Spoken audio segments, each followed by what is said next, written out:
Bonjour, je vais parler de l'épisode 6 de Watchmen.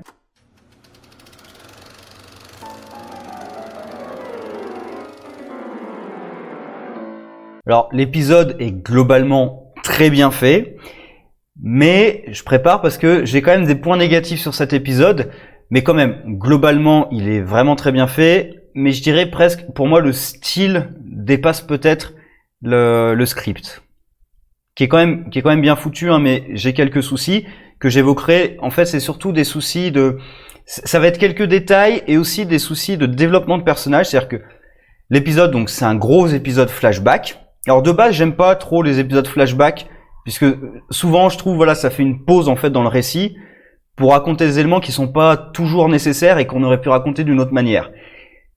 J'ai quand même ça dans cet épisode parce que, certes, il y a des révélations sur le personnage de Will, mais en fait, il n'y a pas vraiment de grosses révélations sur l'intrigue qu'on est en train de suivre.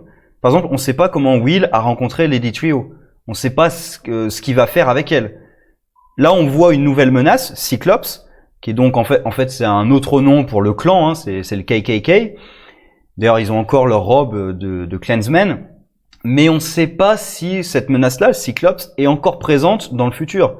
Parce que les Rorschach, ils sont affiliés au clan, d'accord, mais maintenant ils travaillent avec le sénateur, Keane, qui apparemment, lui, n'a rien à voir avec le clan. Puisque quand il a vu le Looking Glass dans l'épisode précédent, il lui a dit clairement que lui n'était pas un membre du clan, qu'il a pris la tête du truc pour essayer justement de résoudre les conflits, pour qu'il n'y ait pas de conflit entre les Rorschach, enfin la cavalerie, et la police. Et pareil, à la fin d'ailleurs, quand Will, dans ses souvenirs, tue Judd déjà répond que la robe de Klansman, c'était celle de son grand-père. Ce qui, pour moi, correspond en fait à ce que je pensais, et ce que Looking Glass a dit également, c'est que ça paraissait bizarre qu'il ait lui-même une robe de Klansman, surtout qu'apparemment maintenant le clan c'est la cavalerie, donc il porte plus ça, donc ça aurait été bizarre que ce soit la sienne. Et en même temps, tel qu'il lui dit, j'ai pas l'impression qu'il soit encore avec les Cyclops, qu'ils sont encore avec ce truc-là et qu'ils veuillent tuer les Noirs spécialement. Enfin, les Noirs, les Juifs. De toute façon, le clan, il veut tuer. Les membres du clan, ils veulent tuer à peu près tout le monde, hein, tuer ou écraser à peu près tout le monde qui leur ressemble pas. Donc, d'ailleurs, on voit dans cet épisode, l'un des membres, il attaque aussi un truc juif. Donc voilà, ils détestent à peu près tout le monde, les mecs. C'est des nazis, hein, plus ou moins. Voilà. Donc Judd, je pense quand même, j'espère qu'il sera plus dans une nuance de gris que vraiment complètement Klansman. Ça serait dommage, je trouve. Franchement, parce que j'aimerais pas avoir des méchants manichéens. C'est un peu ce qui m'inquiète. Dans cet épisode, ça m'inquiète un petit peu parce que si vraiment les ennemis c'est juste le KKK, bah oui, c'est comme si tu mettais des nazis comme ennemis, c'est assez manichéen. Donc j'espère que ça sera plus nuancé que ça. Mais je pense que ça le sera parce que Will lui-même avait dit à Lady Trio que quand sa petite fille apprendra la vérité, elle le détestera ou quelque chose comme ça. Je me souviens plus exactement de comment il l'a tourné. Donc voilà. Je pense que ça, c'était l'ennemi des années 30, le Cyclops, années 30-40. Peut-être il y a un reste de tout ça qui existe encore dans la cavalerie, mais je pense pas que le sénateur Keane et Judd soient absolument dans cette mouvance. On le verra quand même. Sinon, l'épisode, donc je disais, le style est quand même excellent. Alors, ils ont osé faire un épisode en noir et blanc. Pour une grosse série télé comme ça, il faut quand même oser. Récemment, Flash avait fait un épisode où dans le trailer ils avaient mis qu'il y avait du noir et blanc, mais eux ils l'ont pas tenu sur tout l'épisode. Ils ont fait quelques séquences. Là, ils osent le tenir et ça a un sens parce que c'est les souvenirs de Will. Alors, on essaie de nous faire comprendre que Angela est en train de se perdre un petit peu dans ses souvenirs à lui, que leur identité se mélange. Alors, il y a 2-3 passages où on la voit paraître. À chaque fois, faudrait revoir l'épisode une fois de plus, mais j'ai pas saisi en tout cas de raison particulière pour que à tel moment ce soit Angela qui reprenne le dessus. Et le côté Angela est en train de se perdre dans les souvenirs de Will, ça je trouve que c'est pas forcément bien géré, parce que Laurie nous le dit, mais si elle ne nous le dit pas, honnêtement, moi j'aurais pas compris ça comme ça. Donc il faut vraiment que Laurie nous le dise, et son mari aussi qui vient la voir dans alors je crois pas qu'elle soit à l'hôpital, je crois qu'elle est encore dans le commissariat, je suis pas sûr. Enfin, on sait pas ce qui se passe, on ne connaît pas la temporalité aussi dans le monde réel, donc on sait pas à quel endroit elle se trouve, mais bref, il y a son mari qui vient la voir pour essayer de lui rappeler que elle est Angela Abar, elle n'est pas Will. Voilà. Sinon, il y a des parallèles qui sont faits entre Will et Angela. Alors évidemment, la grosse révélation de l'épisode, c'est que Will est O.J. Justice.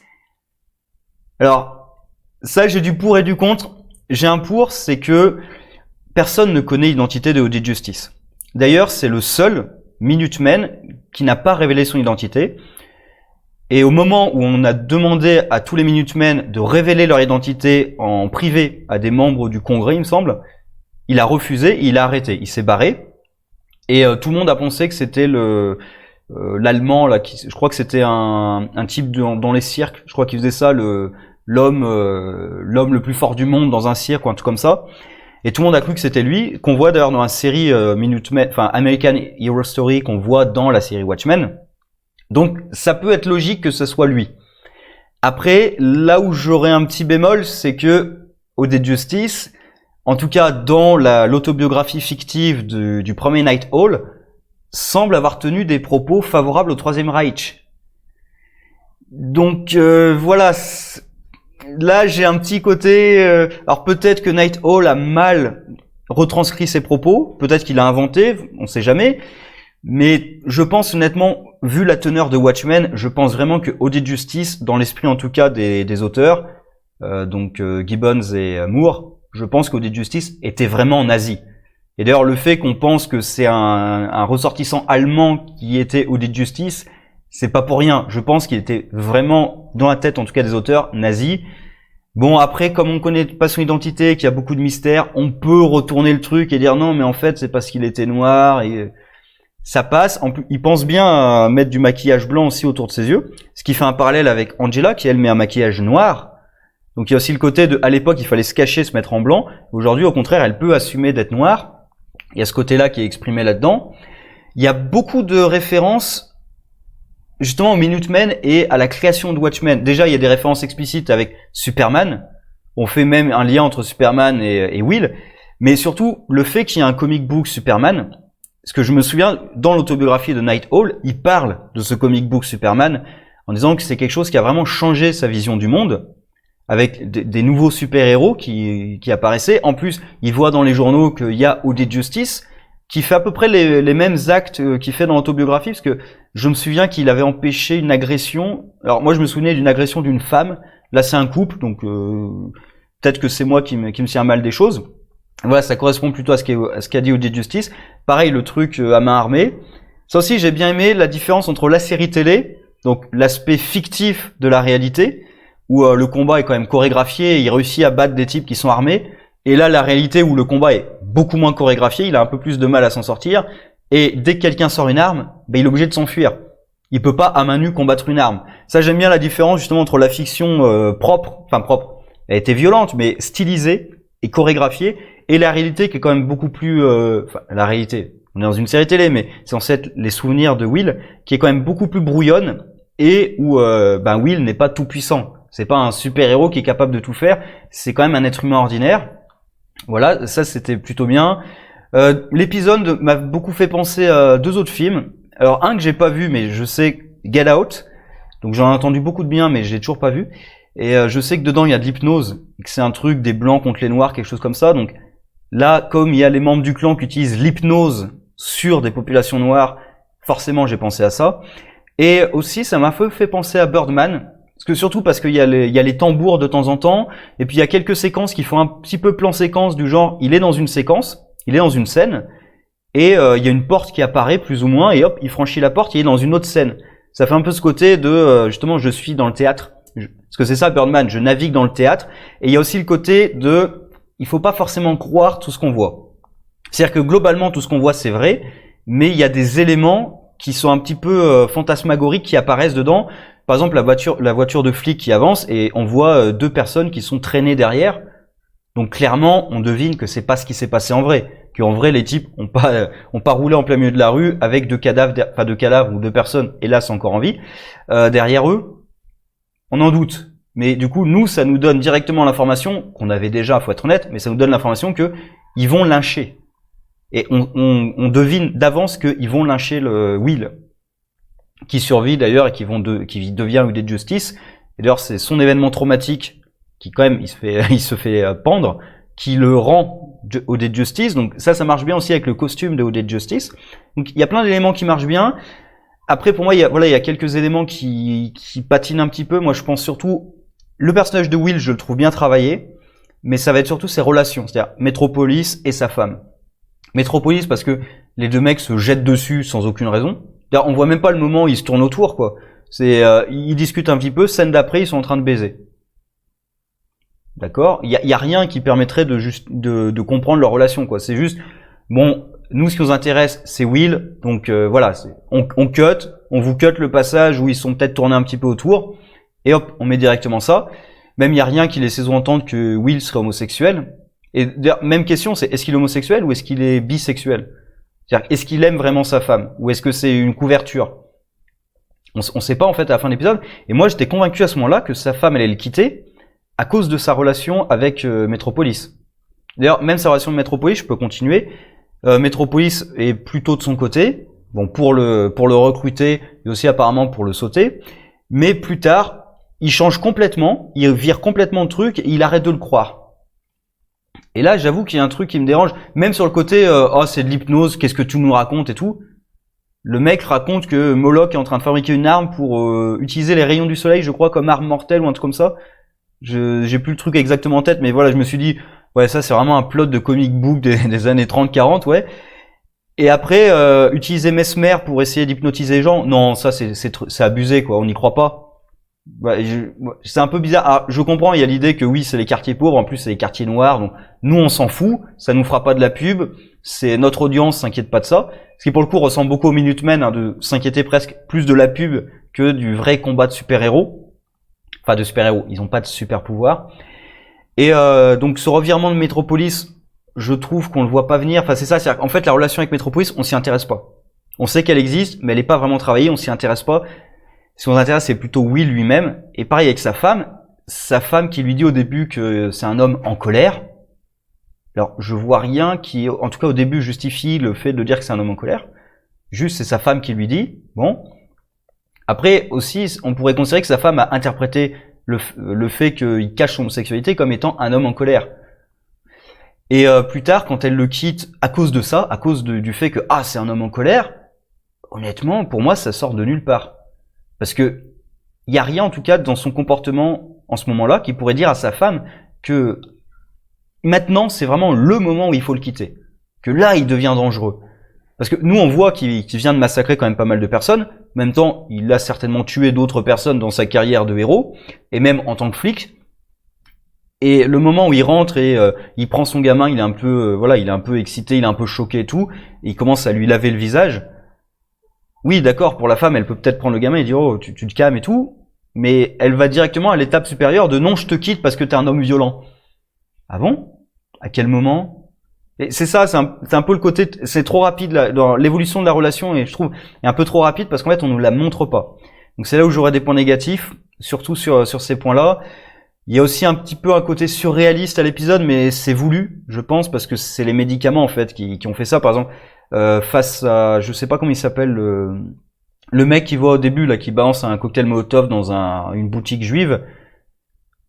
Il y a un côté vraiment surréaliste à la scène. Là, après, on peut imaginer que c'est le flic qui arrive pas à croire ce qui arrive sous ses yeux, mais il voit un type avec un cocktail Molotov, il dit hey, il le balance, le mec part tranquillement en marchant et il reste arrêté quelques instants avant de le poursuivre tranquillement. Et même quand il va l'arrêter, il lui parle avant de l'arrêter. Alors que normalement, je sais pas, tu lui dis mais tu lui sautes dessus, tu lui mets les menottes, non? Pour moi, il y a un truc vraiment surréaliste dans la scène, mais c'est soit les effets de la drogue, soit le fait que lui-même, le personnage lui-même n'arrive pas à croire en fait qu'en plein milieu de la rue, il y a quelqu'un qui fasse ça devant un flic. C'est tout à fait possible.